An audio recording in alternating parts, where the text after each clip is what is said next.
എല്ലാ വിദ്യാർത്ഥികൾക്കും പുതിയൊരു വീഡിയോയിലേക്ക് സ്വാഗതം. ഈ വർഷത്തെ +1 higher secondary second transfer allotment result ഇന്ന് പ്രസിദ്ധീകരിക്കും.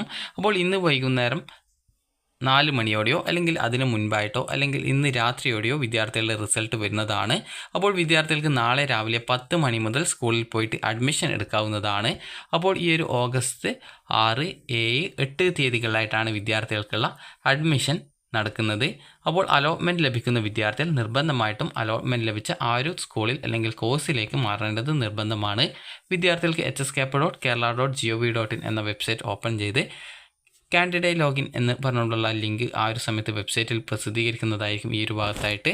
അപ്പോൾ വിദ്യാർത്ഥികൾ ആ ഒരു ലിങ്കിൽ ക്ലിക്ക് ചെയ്ത് നിങ്ങളുടെ ആപ്ലിക്കേഷൻ നമ്പറും പാസ്വേഡും ജില്ലയും നൽകി ലോഗിൻ ചെയ്തുകൊണ്ട് നിങ്ങൾക്ക് നിങ്ങളുടെ റിസൾട്ട് ചെക്ക് ചെയ്യാവുന്നതാണ്.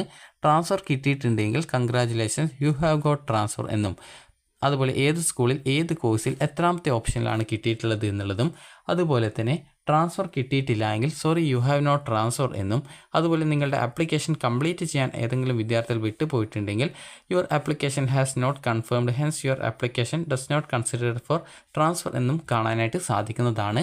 ട്രാൻസ്ഫർ കിട്ടിയിട്ടുള്ള വിദ്യാർത്ഥികൾക്കും കിട്ടാത്ത വിദ്യാർത്ഥികൾക്കും നിങ്ങളുടെ റാങ്ക് ഡീറ്റെയിൽസ് പരിശോധിക്കുന്നതിനായിട്ട് ട്രാൻസ്ഫർ അലോട്ട് റിസൾട്ട്സ് എന്നുള്ള ലിങ്കിൽ ക്ലിക്ക് ചെയ്ത് നിങ്ങളുടെ ആ ഒരു റാങ്ക് ഡീറ്റെയിൽസ് പരിശോധിക്കാവുന്നതാണ്. അപ്പോൾ ഏതൊക്കെ സ്കൂളിൽ എത്ര വേക്കൻസി ഉണ്ടായിരുന്നു, നിങ്ങൾക്ക് അവിടെ അഡ്മിഷൻ കിട്ടിയിട്ടുണ്ടെങ്കിൽ നിങ്ങളുടെ റാങ്ക് എത്രയായിരുന്നു, എത്രാം സ്ഥാനത്താണ് എന്നുള്ളത് കൃത്യമായിട്ട് മനസ്സിലാക്കാം. അതുപോലെ തന്നെ വിദ്യാർത്ഥികൾക്ക് ട്രാൻസ്ഫർ കിട്ടിയിട്ടുണ്ടെങ്കിൽ അവിടെ തന്നെ പ്രിൻറ്റ് അലോട്ട് ലെറ്റർ അല്ലെങ്കിൽ view allot letter allotment letter എന്നിങ്ങനെ പറഞ്ഞുകൊണ്ടുള്ള ലിങ്ക് കാണാൻ സാധിക്കും. അതിൽ ക്ലിക്ക് ചെയ്തുകൊണ്ട് നിങ്ങൾക്ക് നിങ്ങളുടെ അലോട്ട്മെൻറ്റ് ലെറ്റർ ഡൗൺലോഡ് ചെയ്ത് എടുക്കാവുന്നതാണ്. വിദ്യാർത്ഥികൾക്ക് നിലവിൽ പഠിക്കുന്ന സ്കൂളിൽ മറ്റൊരു കോഴ്സിലേക്കാണ് ട്രാൻസ്ഫർ കിട്ടിയിട്ടുള്ളതെങ്കിൽ വിദ്യാർത്ഥികൾ ആ ഒരു ട്രാൻസ്ഫറിൻ്റെ ഭാഗമായിട്ട് എക്സ്ട്രാ വല്ല കോസ്റ്റും വരികയാണെങ്കിൽ, അതായത് നിങ്ങൾക്ക് എക്സ്ട്രാ ഫീസ് വരികയാണെങ്കിൽ, അതായത് നിങ്ങൾക്കിപ്പോൾ ഒരു 100 മുതൽ ഏകദേശം 200 രൂപ വരെ മാത്രമേ എക്സ്ട്രാ ആയിട്ട് ഫീസ് വരുള്ളൂ. അപ്പോൾ ആ ഒരു പൈസ വിദ്യാർത്ഥികൾക്ക് സ്കൂളിൽ അടച്ചാൽ മതി. നിങ്ങൾക്ക് കോഴ്സ് മാറ്റം മാത്രമാണ്, അതായത് നിലവിലെ സ്കൂളിൽ തന്നെ കോഴ്സ് മാറ്റം മാത്രമാണ് കിട്ടിയിട്ടുള്ളതെങ്കിൽ എക്സ്ട്രാ ഫീസ് മാത്രമേ അടയ്ക്കേണ്ടതുള്ളൂ. നിങ്ങളുടെ രക്ഷിതാവിനെയും കൂട്ടിയിട്ട് വീണ്ടും പോയിട്ട് അഡ്മിഷൻ എടുക്കേണ്ടതില്ല. നിങ്ങൾ എക്സ്ട്രാ ഫീസ് അടയ്ക്കുക. അപ്പോൾ നിങ്ങളുടെ അഡ്മിഷൻ ഓട്ടോമാറ്റിക്കലി സ്കൂളിൽ നിന്ന് ആ ഒരു കോഴ്സിലേക്ക് പുതുതായിട്ട് ട്രാൻസ്ഫറിനായിട്ട് അഡ്മിഷൻ പുതുക്കിയിട്ട് മാറ്റിത്തരുന്നതാണ്. അതുപോലെ തന്നെ വിദ്യാർത്ഥികൾക്ക് മറ്റൊരു സ്കൂളിലേക്കോ അല്ലെങ്കിൽ മറ്റൊരു സ്കൂളിലെ മറ്റൊരു കോഴ്സിലേക്കോ അല്ലെങ്കിൽ മറ്റൊരു ജില്ലയിലേക്കോ ആണ് ട്രാൻസ്ഫർ കിട്ടിയിട്ടുള്ളതെങ്കിൽ നിലവിൽ അഡ്മിഷൻ നേടിയിട്ടുള്ള സ്കൂളിൽ നിന്നും നിങ്ങളുടെ എല്ലാവിധ ഡോക്യുമെൻറ്റ്സും, അതായത് നിങ്ങളുടെ എല്ലാവിധ ഡോക്യുമെൻറ്റ്സ് എന്ന് പറയുമ്പോൾ SSLC സർട്ടിഫിക്കറ്റ്, TC ഉൾപ്പെടെ എല്ലാ ഡോക്യുമെൻറ്റ്സും തിരിച്ചു തരുന്നതും അഡ്മിഷൻ ഫീസ് ഒഴികെയുള്ള ഫീസുകളായിട്ടുള്ള PT ഫണ്ട്, കോഷൻ ഡെപ്പോസിറ്റ് എന്നിവ നിങ്ങൾക്ക് തിരിച്ചു തരുന്നതും ആയിരിക്കും. അതുപോലെ തന്നെ ഈ ഒരു പൈസ നിങ്ങൾക്ക് പുതുതായിട്ട് ഏത് സ്കൂളിലേക്കാണോ ട്രാൻസ്ഫർ കിട്ടിയിട്ടുള്ളത് ആ ഒരു സ്കൂളിൽ പോയിട്ട് നിങ്ങൾക്ക് അഡ്മിഷൻ എടുക്കാൻ പോകുന്ന സമയത്ത് അതൊക്കെ ആ ഒരു സ്കൂളിൽ പോയിട്ട് അടയ്ക്കേണ്ടതാണ്. അതായത് നിലവിൽ പഠിക്കുന്ന സ്കൂളിൽ നിന്നും നിങ്ങൾക്ക് മറ്റൊരു സ്കൂളിലേക്കോ അല്ലെങ്കിൽ മറ്റൊരു സ്കൂളിലെ മറ്റൊരു കോഴ്സിലേക്കോ ആണ് കിട്ടിയിട്ടുള്ളത്, അല്ലെങ്കിൽ നിങ്ങൾക്ക് മറ്റൊരു ജില്ലയിലേക്കോ ആണ് നിങ്ങൾക്ക് ട്രാൻസ്ഫർ കിട്ടിയിട്ടുള്ളതെങ്കിൽ വിദ്യാർത്ഥികൾക്ക് അതിൻ്റെ ഭാഗമായിട്ട് നിങ്ങളുടെ SSLC സർട്ടിഫിക്കറ്റ്, അതുപോലെ TC, അതുപോലെ നിങ്ങളുടെ മറ്റേ റിസർവേഷൻ ഡോക്യുമെൻറ്റ്, അതുപോലെ അഡ്മിഷൻ ഫീസ് ഒഴികെയുള്ള ബാക്കി എല്ലാവിധ ഫീസും നിങ്ങൾക്ക് തിരിച്ചു തരും. അപ്പോൾ നിങ്ങൾക്ക് ഈ ഒരു ഫീസും അതുപോലെ തന്നെ ഓൾറെഡി അഡ്മിഷൻ ഫീസ് അടച്ചതിൻ്റെ ആ റെസീപ്റ്റ് ഉണ്ടാകും, ആ റെസീപ്റ്റും എടുത്ത് നിങ്ങളുടെ ഡോക്യുമെൻറ്റ്സും എടുത്ത്, അതുപോലെ കോഴ്സ് മാറ്റമാണ് ലഭിച്ചതെങ്കിൽ അതിൻ്റെ ഭാഗമായിട്ട് എക്സ്ട്രാ വരുന്ന കുറച്ച് ഫീസ് ഉണ്ടാകും, ആ ഒരു ഫീസും, അതുപോലെ യൂണിഫോം വാങ്ങിക്കാനുള്ള പൈസ കൂടി എടുത്തുകൊണ്ട് പുതുതായിട്ട് അലോട്ട്മെൻറ്റ് ലഭിച്ച സ്കൂളിൽ പോയിട്ട് അഡ്മിഷൻ നേടാവുന്നതാണ്.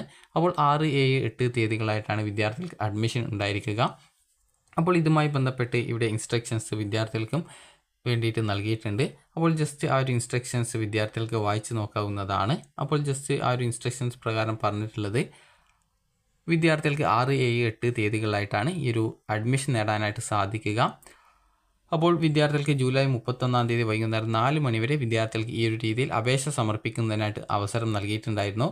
23,908 അപേക്ഷകളിൽ ആകെ ലഭ്യമായിട്ടുള്ള അപേക്ഷകളാണ് അതിൽ കൺഫർമേഷൻ പൂർത്തിയായിട്ടുള്ള 23,507 അപേക്ഷകൾ പരിഗണിച്ചുകൊണ്ടുള്ള ട്രാൻസ്ഫർ അലോട്ട്മെൻറ്റ് റിസൾട്ട് ആഗസ്റ്റ് 6 തീയതി രാവിലെ 10 മണി മുതൽ പ്രവേശനം സാധ്യമാകും വിധം പ്രസിദ്ധീകരിക്കുന്നതാണ്. അതായത് ഇന്ന് രാത്രിയോ അല്ലെങ്കിൽ ഇന്ന് വൈകുന്നേരത്തോടെയോ അല്ലെങ്കിൽ ഇന്ന് ഉച്ചയോടെയോ വിദ്യാർത്ഥികൾക്ക് റിസൾട്ട് അറിയാനായിട്ട് സാധിക്കും.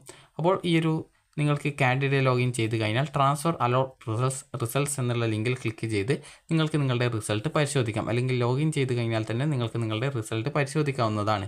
നിങ്ങൾക്ക് സെയിം സ്കൂളിൽ കോമ്പിനേഷൻ മാറ്റം ലഭിച്ചാലും പുതിയ അലോട്ട്മെൻറ്റ് ലെറ്റർ പ്രകാരം പ്രവേശനം നിങ്ങൾക്ക് സ്കൂളിൽ നിന്നും ആ ഒരു പ്രവേശനം മാറ്റിത്തരുന്നതായിരിക്കും. അതുപോലെ തന്നെ വിദ്യാർത്ഥികൾക്ക് മറ്റൊരു സ്കൂളിലേക്കാണ് ട്രാൻസ്ഫർ കിട്ടിയിട്ടുള്ളത് എങ്കിൽ നിങ്ങൾക്ക് നിങ്ങളുടെ സ്വഭാവ സർട്ടിഫിക്കറ്റ് അതുപോലെ തന്നെ മറ്റ് അസൽ രേഖകൾ, അതായത് മറ്റ് നിങ്ങളുടെ SLC സർട്ടിഫിക്കറ്റ്, ഇതുപോലുള്ള സ്വഭാവ സർട്ടിഫിക്കറ്റ്, അതുപോലെ തന്നെ TC എന്നിവ ഉൾപ്പെടെ നിങ്ങൾക്ക് പുതിയതായിട്ടുള്ള സ്കൂളിൽ പോയിട്ട് അഡ്മിഷൻ നേടുന്നതിനായിട്ട് നിലവിലെ സ്കൂളിൽ നിന്ന് തിരിച്ചു തരുന്നതായിരിക്കും. അപ്പോൾ ആ ഒരു ഡോക്യുമെൻറ്റ്സൊക്കെ നിങ്ങൾ എടുത്തുകൊണ്ട് വിദ്യാർത്ഥികൾ ഈ ഒരു അലോട്ട്മെൻറ്റ് ട്രാൻസ്ഫർ ലഭിച്ചത് ഏത് സ്കൂളിലാണോ, കോഴ്സിലേക്കാണോ, അപ്പോൾ ആ ഒരു സ്കൂളിലേക്ക് മാറേണ്ടതാണ്. അതായത് പുതുതായിട്ട് മറ്റൊരു സ്കൂളിലേക്കോ മറ്റൊരു സ്കൂളിലെ മറ്റൊരു കോഴ്സിലേക്കോ ആണ് കിട്ടുന്നതെങ്കിലാണ് ഈ രീതിയിൽ പുതുതായിട്ടുള്ള ആ ഒരു സ്കൂളിലേക്ക് പോവേണ്ടത്. ഓഗസ്റ്റ് 6 രാവിലെ 10 മണി മുതൽ വിദ്യാർത്ഥികൾക്ക് ഓഗസ്റ്റ് 8 വൈകുന്നേരം 4 മണി വരെ അഡ്മിഷൻ ലഭിക്കുന്നതാണ്. അപ്പോൾ വിദ്യാർത്ഥികൾ അതുകൊണ്ട് തന്നെ നേരത്തെ തന്നെ പോയിട്ട് അഡ്മിഷൻ നേടാനായിട്ട് പ്രത്യേകം ശ്രദ്ധിക്കുക. കാരണം ലേറ്റായിട്ട് പോവരുത്. അതുകൊണ്ടാണ് വിദ്യാർത്ഥികളോട് പറയുന്നത്. അപ്പോൾ ഓഗസ്റ്റ് 6, 7, 8 തീയതികളിലായിട്ടാണ് വിദ്യാർത്ഥികൾക്ക് അഡ്മിഷൻ ഉണ്ടായിരിക്കുക. അതുകൊണ്ട് തന്നെ നേരത്തെ പോയിട്ട് അഡ്മിഷൻ എടുക്കാനായിട്ട് ശ്രദ്ധിക്കുക. അതുപോലെ നിലവിലെ സ്കൂളിൽ തന്നെ കോമ്പിനേഷൻ മാറ്റം ലഭിച്ചിട്ടുള്ള വിദ്യാർത്ഥികൾ പ്രസ്തുത കോമ്പിനേഷൻ്റെ മാറ്റത്തിൻ്റെ ഫലമായിട്ട് അടയ്ക്കേണ്ട അധിക ഫീസ് മാത്രം അടച്ചാൽ മതി. അതായത് വീണ്ടും പോയിട്ട് രക്ഷിതാവിനെ കൂട്ടിയിട്ട് നിലവിലെ സ്കൂളിൽ പോയിട്ട് അഡ്മിഷൻ എടുക്കേണ്ടതില്ല. നിലവിൽ നിങ്ങൾക്ക് കോഴ്സ് മാറ്റം മാത്രമാണ് കിട്ടിയതെങ്കിൽ എക്സ്ട്രാ വരുന്ന ഫീസ് അടച്ചാൽ മതി. അതേസമയം നിങ്ങൾക്ക് ഒരേ കോമ്പിനേഷനിൽ തന്നെ സ്കൂൾ മാറ്റം ലഭിക്കുകയാണ് എങ്കിൽ നിങ്ങൾക്ക് നിലവിലെ സ്കൂളിൽ നിന്നും കോഷൻ ഡെപ്പോസിറ്റ്, PTA ഫണ്ട് എന്നിവ നിങ്ങൾക്ക് തിരിച്ചു തരുന്നതും അത് പുതുതായിട്ട് അഡ്മിഷൻ ലഭിച്ച സ്കൂളിൽ പോയിട്ട് അടയ്ക്കേണ്ടതും ആണ്. അതുപോലെ തന്നെ വിദ്യാർത്ഥികൾക്ക് ഈ ഒരു മറ്റൊരു സ്കൂളിലേക്കാണ് മാറ്റം ലഭിച്ച വിദ്യാർത്ഥികൾ പുതുതായിട്ട് അഡ്മിഷൻ ഫീസ് ഒന്നും തന്നെ അടയ്ക്കേണ്ടതില്ല. അതുപോലെ തന്നെ നിങ്ങൾക്ക് പുതിയൊരു സ്കൂളിൽ പുതിയൊരു കോമ്പിനേഷനിൽ പ്രവേശനം ലഭിച്ചിട്ടുള്ള വിദ്യാർത്ഥികൾ നിങ്ങൾക്ക് ആ ഒരു കോഴ്സ് മാറ്റത്തിൻ്റെ ഫലമായിട്ട് എന്തെങ്കിലും എക്സ്ട്രാ വല്ല ഫീസും ഉണ്ടാവുകയാണെങ്കിൽ ആ ഒരു ഫീസും പുതിയ കോമ്പിനേഷൻ്റെ ഭാഗമായിട്ട് അടയ്ക്കേണ്ട അധിക fees, caution deposit, PTA fund എന്നിവയും അടയ്ക്കേണ്ടതാണ്. അപ്പോൾ നിങ്ങൾക്ക് സ്കൂളിൽ നിന്നും നിങ്ങൾക്ക് ആ ഒരു ഓൾറെഡി അഡ്മിഷൻ എടുത്ത സ്കൂളിൽ നിന്ന് നിങ്ങൾക്കൊരു അഡ്മിഷൻ അടച്ചതിൻ്റെ ഒരു അഡ്മിഷൻ ഫീസ് അടച്ചതിൻ്റെ റെസിപ്റ്റ് നൽകിയിട്ടുണ്ടാകും. അപ്പോൾ ആ ഒരു ഫീസ് അടച്ചതിൻ്റെ റെസിപ്റ്റ് വിദ്യാർത്ഥികൾ പുതുതായിട്ട് അലോട്ട്മെൻറ്റ് ലഭിച്ച സ്കൂളിൽ പോകുമ്പോൾ എടുക്കേണ്ടതാണ്. അപ്പോൾ അത് നിങ്ങളോട് അവിടെ നിന്ന് വാങ്ങിച്ചു വെക്കുന്നതായിരിക്കും. അപ്പോൾ വിദ്യാർത്ഥികൾക്ക് ഈ ഒരു വീഡിയോ ഉപകാരപ്രദമായിട്ടുണ്ടെങ്കിൽ ലൈക്ക് ചെയ്യുക. അതുപോലെ തന്നെ വിദ്യാർത്ഥികൾ ശ്രദ്ധിക്കേണ്ടത് ഏതെങ്കിലും തരത്തിലുള്ള പ്രാദേശിക അവധികൾ ഉണ്ടാവുകയാണെങ്കിൽ പോലും പ്രവേശന നടപടികൾ ഉണ്ടായിരിക്കുന്നതാണ്. അപ്പോൾ വിദ്യാർത്ഥികൾക്ക് ഈ ഒരു വീഡിയോ ഉപകാരപ്രദമായിട്ടുണ്ടെങ്കിൽ ലൈക്ക് ചെയ്യുക, ഷെയർ ചെയ്യുക. Thank you for watching.